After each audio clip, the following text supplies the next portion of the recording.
Thank you for joining us on this edition of KSSU News Center. I'm Adam Hudak. And I'm Ashlinn Thommes. In today's edition, we'll tell you all about the latest performance by the SMSU Theater Department.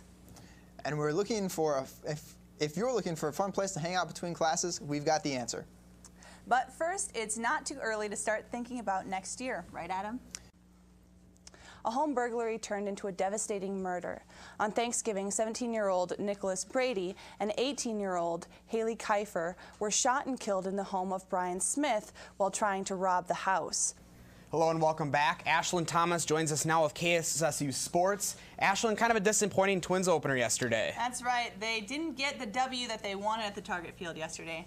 But we'll look first at the Mustangs update. Last weekend marked a big day for SMSU baseball as Brian Ness led the team to a split at Augustana on Saturday. But Ness wasn't the only one having a great game. Kyle Young had 3 hits and Ryan Ingalls hit 2 for a good game. Ness tied a career high with 4 hits while belting a home run and finishing with 3 RBIs to lead SMSU to an 8-6 victory over Augustana. Now let's go ahead and look at that Twins story.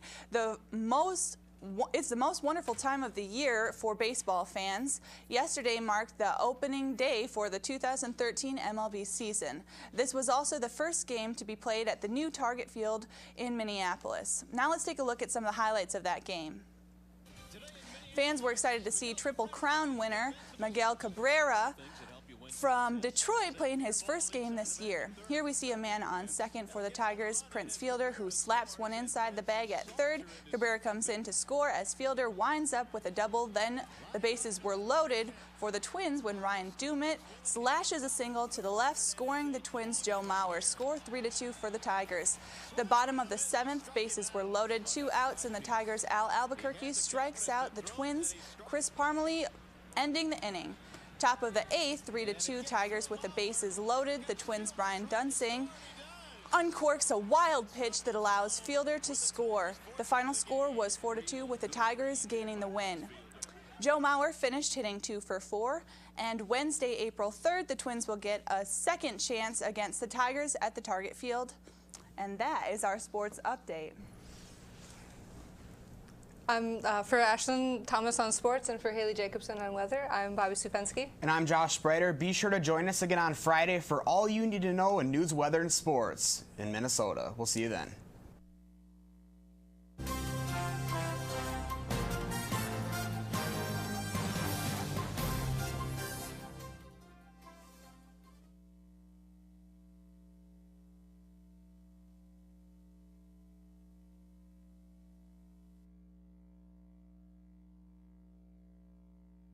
SMSU is a campus with a lot of diversity, and last Thursday the 4th annual Culture Shock event was held.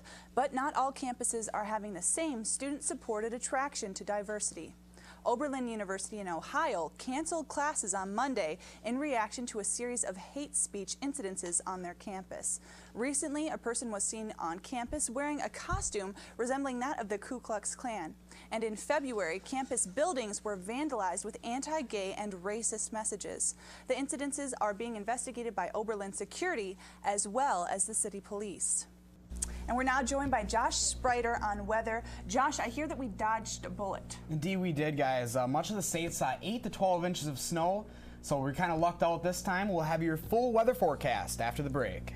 Thank you for that, Leah. We're now joined with David Lignani on sports. David, what do we have to look forward to this weekend? Well, we have to look forward to some Mustang women's basketball, as well as we have some news with the SMSU men's basketball team. With that and more, sports will be right back after the break. The Indies Soap Awards honor the best in scripted and serialized web programming.